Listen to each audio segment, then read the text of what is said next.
Good afternoon. 25 minutes going up to 6 o'clock. This is Nationwide at 5. I'm Cliff Hughes. Good afternoon, listeners. Good afternoon, Cliff. I'm Ricardo Brooks. How are you? I'm all right. And you? Good. I'm doing well. Good. Well, a bill entitled the Counties and Parishes Amendment Act 2025 was tabled in the House of Representatives this afternoon.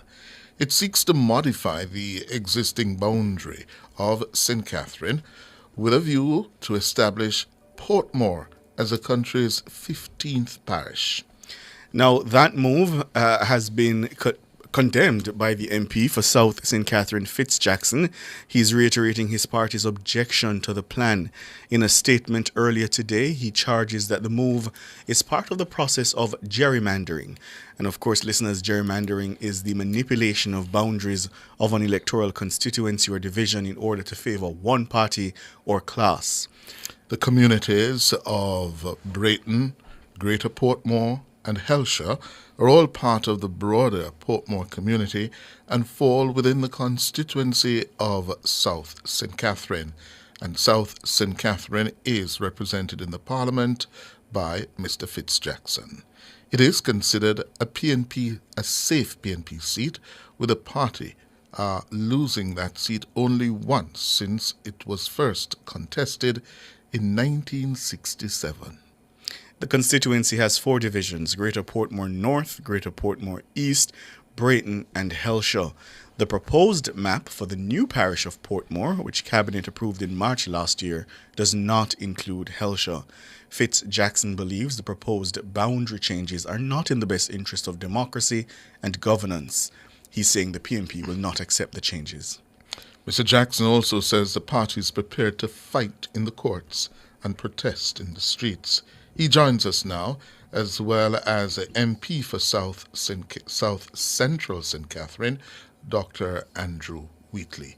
Good afternoon, gentlemen. Good afternoon. Good afternoon, Good afternoon, Ricardo. gentlemen. Good evening to your And my good friend Fitz. audience. Good. So, what do we have here, Fitzjackson?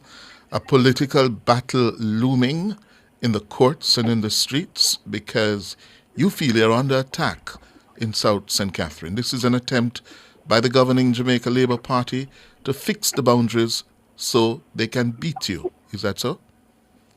That's part of it, but that's a futile effort anyway. The matter goes beyond my constituency of South St. Catherine, though it is one of the 2 that would be directly affected. More significantly, the other joining constituency of East Central St. Catherine.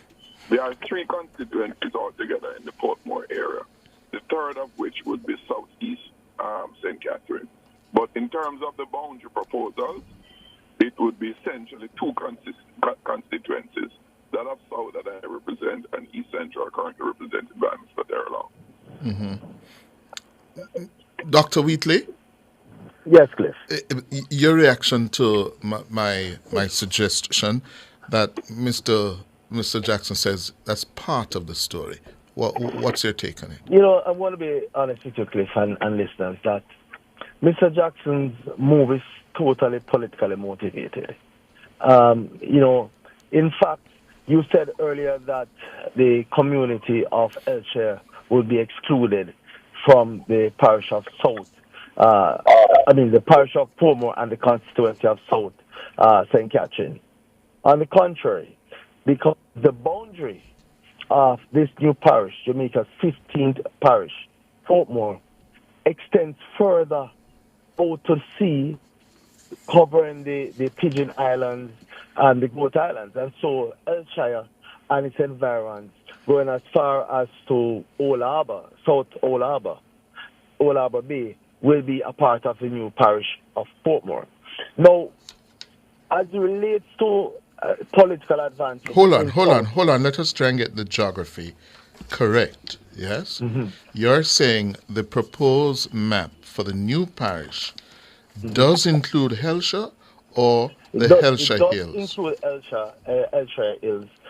In fact, it does not take away any of the existing communities that currently are a part of the municipality of Portmore. What it does, it extends the boundary of the municipality of Portmore to include areas such as Goat Islands, the sections of South St. Catherine that were previously not a part of the municipality of Portmore. Even the community of Caribbean Estate, which is now a part of South St. Catherine, the constituency which is represented by MP Fitz Jackson. So, you know, Mr. Jackson always come on here trying to push this political narrative. And if you look at his constituency and the results over the years from numerous local and general elections, that the advantage from a numerical perspective still lies with the PNP in South St. Catherine. So that is rubbish that he starts, with all due respect. You know, what he comes on here every time to do is to spread propaganda, political propaganda. Mr. Jackson? For the first time. I will respond. Go ahead. I allow you to respond because, you know, I respect the level of eloquence that you exhibit. But when it comes to fact, you are very short on that. You know, you always come and put forward the political argument and not looking at what is in the best interest of the people of Portmore. In fact, and I reiterate it again, that the whole process of establishing Portmore as Jamaica's 15th parish started under the PNP government. What has happened since is that a Jamaica Labour Party government gave the commitment in its manifesto in 2020 and is now delivering on that commitment. Right? That is the only thing that I can say makes it different, that we are keeping our promise to people of Portmore. They will now have full autonomy. They'll be able to lobby. They'll be able to manage for their own resources and act outside of the dictates of the St. Catherine Parish Council.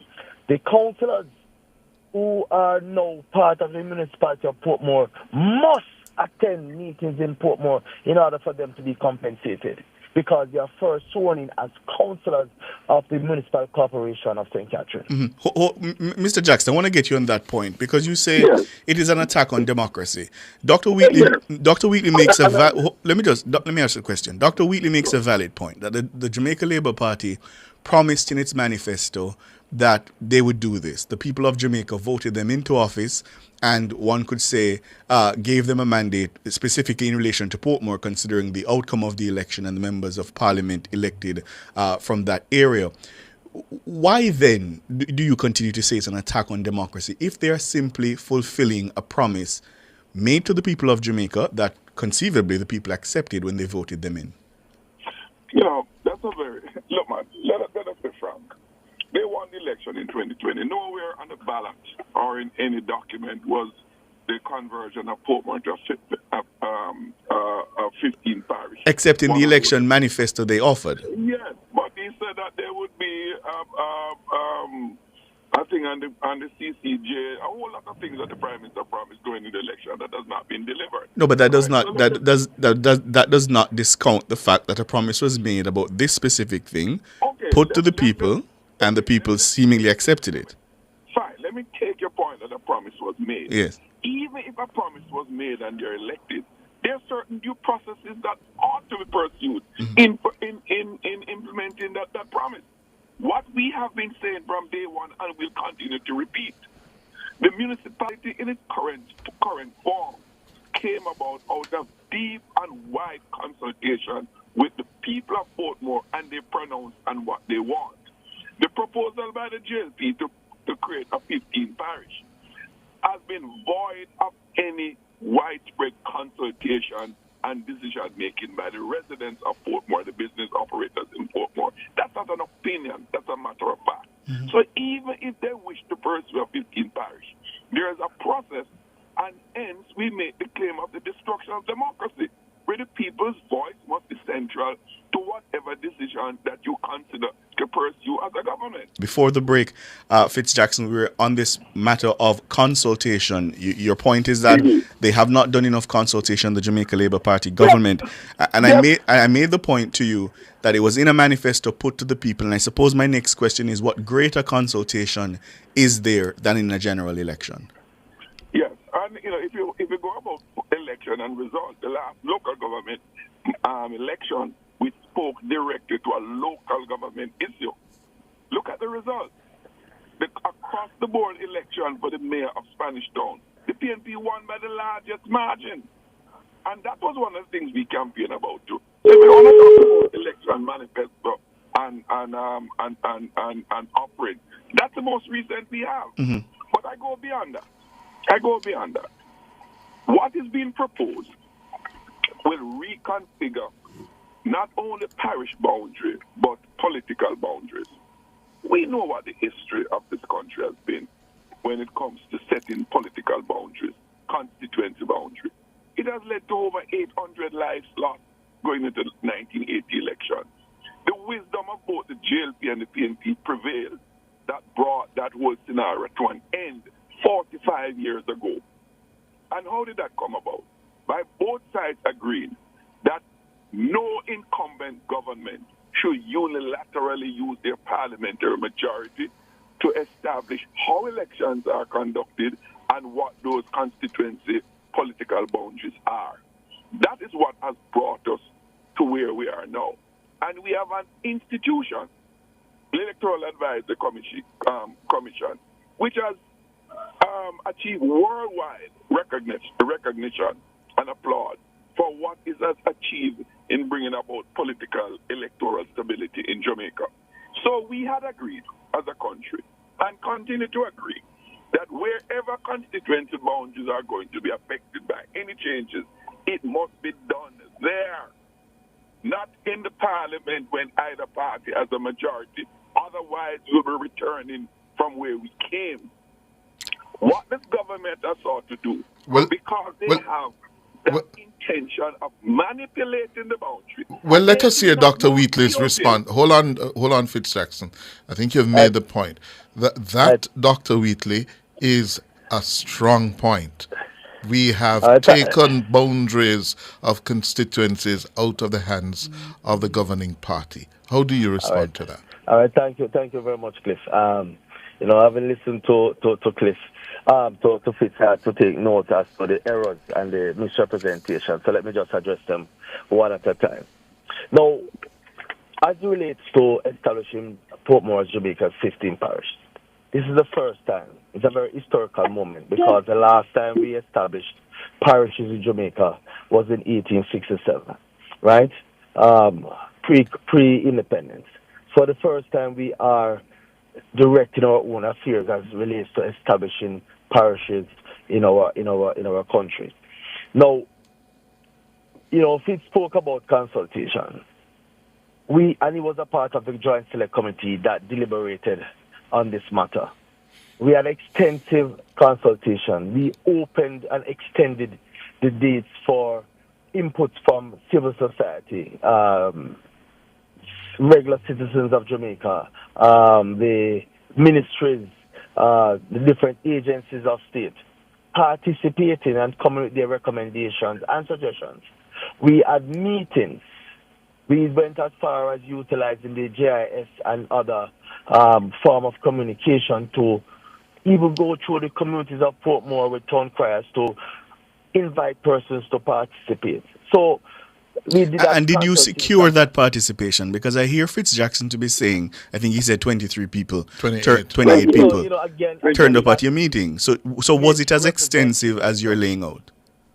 It was extensive. And Fitz knows this. Fitz is, as I say, he's good at spreading propaganda. I'll take more than that, Fitz. You know that. And was this multiple meetings? Was it multiple meetings? Multiple meetings. Multiple meetings. This is something that I cannot make up in a Ricardo. It is recorded. It is part of the history that is written. Right? Now, having spoken to the matter of consultation, we are a modern democracy, and we respect and support the whole matter of the Electoral Commission dealing with constituency boundaries. What we are dealing with now is parish boundaries, not that constituency boundary. It is the prerogative of the Parliament to determine the boundaries of parishes in Jamaica. So you're giving the Jamaican people the assurance that the government will not unilaterally tinker with the political boundaries Of We constituency. cannot. of constituencies. We cannot. We are not empowered to do so because we are signatory to the establishment of the Electoral Commission. So we have moved past the Electoral Advisory Committee. We are at the stage where we have a commission, right? The Electoral Commission of Jamaica, that is made up of representatives of the two political parties as well as 3 independent commissioners. But let us dig a little deeper into that, Dr. Wheatley and Fitzjackson. So, again, one has to take the point. Governments decide parish boundaries, not political parties, right? 2. Wakama, look the vehicle. Hello? Hello? Yes. However, when you change the parish boundaries, as in this case, you have certain political realities on the ground, yes, that are going to affect constituency boundaries. Therefore, I'm asking you, Dr. Wheatley, are you saying that having created the parish boundary of the 15th parish, you will not be changing, altering in any way the constituency boundaries so affected? That is outside of my purview. To be quite. Hold on, Mr. Jackson. Hold on, Mr. Jackson. Allow him to finish. Go ahead, Mr. Wheatley. We are at the moment dealing with the establishment of Portmore, Jamaica's 15th parish, right? And that is the purview of the Parliament of Jamaica. If it is that the Electoral Commission, because of the fact that they see it now fit to realign boundaries, as it was done in 2011, that caused me to become one of the new members of Parliament, the 3 members of Parliament that came into being as a result of the formation of 3 additional constituencies in 2011. Then that is the prerogative of the Electoral Commission. What I can say, though, and I want to ask this question, what is the negative repercussion for the people of Portmore by establishing Portmore as a parish? What is it? Will they be allow me, please. Will they be deprived of any benefit, material benefit or otherwise? Or will it give them a certain level of autonomy and independence? Is it that they will have less autonomy? Is it that they will have less autonomy? All right, let's hear his response. Let's hear his response. Mr. Jackson? Let me start with the last point first, about autonomy. It's rubbish about increased autonomy. The parish of St. Mary or Portland or St. Thomas will have no greater autonomy than the municipality of Portmore today. That is not true. That is not autonomy, right? On the question of the boundary, to confirm why it is gerrymandering in the classical way, the Electoral Office of Jamaica, with the participation of the Jamaica Labour Party and the PNP, in 2011 established a new boundary for the Portmore municipality, which would include all 3 constituencies making up that municipality. If it was the case that the JLP did not want to have a political advantage, it would proceed with those boundaries that they participated in bringing into being in 2011. So what they have chosen to do is to abandon that boundary proposed and which they participated in 2011, and to unilaterally draw a new boundary to give them a political advantage by cutting off some of the areas in East Central St. Catherine and part of South St. Catherine. That is to underscore that the intent is simply, purely, and only political. If you don't want to put the parish, run it around the existing boundary that was the boundary that was proposed by the OJ back in 2011. They would not do that because they could not achieve their goals. Dr. Wheatley? Fitz keep harping about gerrymandering. And that is so far from the truth. Let me put the question to another way. Are you trying to stuff PNP voters into a small area and give the JLP an advantage in other areas? That is impossible because we are taking it from the perspective of establishing Portmore as Jamaica's 15th parish to satisfy a commitment that was given by Portia Simpson Miller. What we That have is not done true. is to Please. You are expand not being truthful. Mr. Jackson, of the Mr. current Jackson, please, municipal Mr. Jackson, Portmore please. to You have been going include very well. Let him finish, and then I'll include- give you an to opportunity. include areas, communities that readily identifies with Portmore, such as Caribbean Estates, the new Bernal Lodge housing development that is taking place north of what we call the I-95. So what we are actually doing is expanding the boundary of Portmore. We are not disenfranchising any citizen that currently reside or are part of the municipality of Portmore. What we are actually doing is bringing more communities into Portmore. We are growing the Portmore municipality. We are establishing a parish that is able to respond adequately and timely to the needs and concerns of its citizens. Right now, in Caribbean State, for example, they vote for Fitzjackson as their member of parliament, but yet they are not represented at the municipal council in Portmore. They have to go all the way in Spanish Town. Mr. And Jackson. if a decision is taken, a decision is taken at the St. Catherine Parish Council, right? Complete your point, That Mr. can impact the vision of the communities in Portmore. The council in Portmore cannot respond in a manner that will be able to address that concern, because the ultimate power lies within the municipal corporation of St. Catherine. Hold it there now, municipality Dr. of Wheatley. Portmore is an appendage, and Good. we are looking to give them full autonomy. Mr. Jackson. That is of no moment. As I said earlier on, gentlemen and audience, the proposed boundary from 2011 would have included Caribbean Estate and all those areas that Mr. Dr. Wheatley talked about. That's not the point. There's a proposed boundary for which the PNP has no difficulty with. What we have a difficulty with is the political changes of the boundary. That is what we're all about. And we are saying that so far as constituency boundaries are concerned, they ought not to make changes to disrupt them unilaterally. So let me ask you this. Therefore, Fitz. By your calculation, how many votes do you and the PNP stand to lose under this boundary? As I said, there are two constituencies. Yes. In the last local government election, my margin was over 3,600. In the areas they are proposed to cut off, I would lose about 400 votes. I would not be affected at all. In the case of East Central, which is the one they're really after, right? They want to cut off the Lakes Bend Line Tree area that predominantly votes for the JLP, right? And look, gentlemen, all of these things were... Hold on. Complete the point, though, for our listeners. They want to cut off those areas that vote predominantly JLP and put them where? They put them either in Eastern St. Catherine or West Central St. Catherine that Dr. Wheatley represents. Because South Central. Are existing, if I may, both of those seats are existing strong JLP and PNP seats.